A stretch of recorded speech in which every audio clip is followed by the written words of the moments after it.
Hello everyone, আসসালামু আলাইকুম। কেমন আছেন সবাই? আমি তো ভালো আছি, আলহামদুলিল্লাহ। আমরা মাছে ভাতে বাঙালি, মাছ ছাড়া তো এক বেলাও চলে না। তাই আমার চ্যানেলে বেশিরভাগ সময় দেখা যায় বিভিন্ন ধরনের মাছের রেসিপি আমি নিয়ে আসি। আজকেও একটি ভিন্ন রকমের মাছের রেসিপি নিয়ে চলে আসলাম। এর জন্য আমি প্রথমে একটা প্যান বসিয়ে দিলাম। প্যানটা কিছুটা গরম করে সামান্য পরিমাণ তেল দিয়ে আমি মাছগুলো ভেজে নিব। আমি আজকে আপনাদের সাথে বেলে মাছের ভুনা রেসিপি শেয়ার করব। আমি এর আগেও কাটা ছাড়া কিভাবে বেলে মাছ ভুনা করা যায় তার একটা রেসিপি শেয়ার করেছি, এবং শুধু মাখা পেঁয়াজ দিয়ে কিভাবে বেলে মাছ রান্না করা যায় সেটাও শেয়ার করছি। আজকে একটু ভিন্ন রকমভাবে তৈরি করে দেখাবো। এটা আমার বাসার সবাই খুব পছন্দ করে। তো আমি মাছগুলো দেওয়ার পর একটা পাশ যখন ভাজা হয়ে আসছে, আমি উল্টে অন্য পাশটাও ভেজে নেব। একদমই হালকাভাবে আমি ভেজে নিচ্ছি। মাছটা খুব সাবধানতার সাথে ভাজতে হবে, যেহেতু মাছটা খুবই নরম থাকে, ভেঙে যাওয়ার চান্স বেশি থাকে। আমি দুই ব্যাচে মাছগুলো ভেজে নিয়ে একই তেলে আমি পরিমাণ মতো পেঁয়াজ দিয়ে দিলাম। এখানে আমি প্রায় 1 কাপ পরিমাণ পেঁয়াজ দিয়ে দিলাম। যে কোনো মাছের ভুনার ক্ষেত্রে পেঁয়াজের পরিমাপটা যদি বেশি দেওয়া যায় তবে ভুনাটা খেতে খুবই ভালো লাগে। তবে আমি আজকে একটু ঝোল করেই রান্না করব, একদম শুকিয়ে ফেলবো না। পেঁয়াজটা দ্রুতই নরম হয়ে আসার জন্য এর মধ্যে আমি পরিমাণ মতো লবণ ব্যবহার করলাম। তাহলে দেখা যায় পেঁয়াজটা খুবই তাড়াতাড়ি ভাজা হয়ে যায়।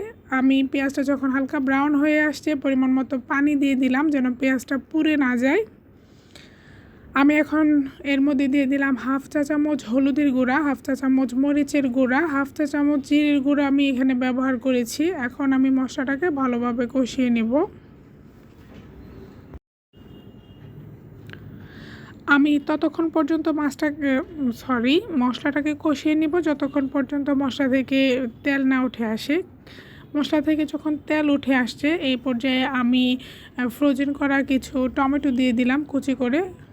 আমি এখানে একটা টমেটো ব্যবহার করেছি, একদমই কুচি করে নিয়েছি। এটা আমার ফ্রোজেন করা ছিল। টমেটোটা কিছুটা গলে আসলে আমি এর মধ্যে জলের পানি অ্যাড করে দিব। এই যে দেখতেই পাচ্ছেন টমেটোটা একদমই গলে গিয়েছে। এখন আমার পরিমাণ অনুযায়ী ঝোলের পানি দিয়ে দেব। আজকে ভয়েস দিতে গিয়ে দেখছি অনেক নয়েজ হচ্ছে বাইরে। প্লিজ বাইরের নয়েজগুলো ইগনোর করবেন। পানিটা যখন ভালোভাবে বলক চলে আসবে তখন আমি এর মধ্যে দিয়ে দিব ভেজে রাখা মাছগুলো। মাছটা আমি কিন্তু একদমই অল্প ভেজেছি, একদম ভেজে আমি লাল করিনি। আমি সবগুলো মাছ দেওয়ার পরে আস্তে করে মাছগুলো আমি ঝোলের সাথে মিশিয়ে নিব। খুবই আস্তে কাজটা করতে হবে, নাহলে দেখা যাবে মাছগুলো ভেঙে যাবে। আবারও বলছি, বেলে মাছ খুবই নরম, এটাকে সাবধানতার সাথেই নাড়াচাড়া করে নিতে হবে। আমি ঝোলের সাথে মশলার সাথে মাছগুলো ভালোভাবে মিশিয়ে নেওয়ার পর একটা ঢাকনা দিয়ে একদম মিডিয়াম আছে 5 থেকে 7 মিনিটের মতো জাল করে নিব। 5 থেকে 7 মিনিট পর আমি ঢাকনাটা উঠিয়ে আবারও কিছুটা নেড়ে চেড়ে দিচ্ছি। আমার ঝোলের পানিটা কিছুটা টেনে আসছে এ পর্যায়ে, দেখতেই পাচ্ছেন।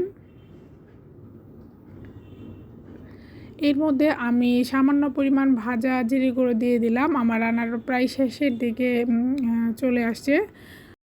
আমি জিরের গুঁড়োটা দেওয়ার পর ভালোভাবে নেড়ে চেড়ে দিব, তাহলে যে ভাজা জিরের যে সুন্দর একটা ফ্লেভার মাছ এবং ঝোলের সাথে ছড়িয়ে যাবে।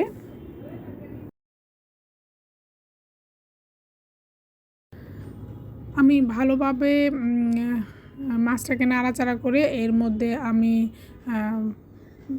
3টা কাঁচামরিচ ব্যবহার করেছি। মুখের অংশটুকু আমি চিড়ে নিয়েছি যেন সুন্দর ফ্লেভার এবং ঝাঁঝটাও ছড়ায়। এখন ধনিয়া পাতা দিয়ে আমি আরও 2 মিনিটের মতো জাল করে নিব। আমি একটা নাইফের সাহায্যে ধনিয়া পাতাগুলো কেটে নিচ্ছি। ধনিয়া পাতাগুলো দিয়ে আমি একটা স্প্যাচুলারের সাহায্যে নেড়ে চেড়ে দিব ভালোভাবে। 2 মিনিট জাল হওয়ার পর আমি চুলাটাকে বন্ধ করে দেব। দেখতেই পাচ্ছেন আমার গ্রেভিটা কিছুটা ঘন হয়ে আসছে। আমি এর চেয়ে বেশি ঝোলটাকে শুকিয়ে ফেলবো না। এটা খেতে খুবই সুস্বাদু হয়। আমি ভিডিওটা একদমই শেষের পর্যায়ে, চুলাটা বন্ধ করে দেব এই পর্যায়ে। ভিডিওটা ভালো লাগলে একটা লাইক দিয়ে দিবেন, ভিডিওটা শেয়ার করে দিবেন। যারা এখনও সাবস্ক্রাইব করেননি চ্যানেলটাকে সাবস্ক্রাইব করে দিবেন। ভিডিওটা দেখার জন্য সবাইকে আবারও অসংখ্য ধন্যবাদ। আসসালামু আলাইকুম।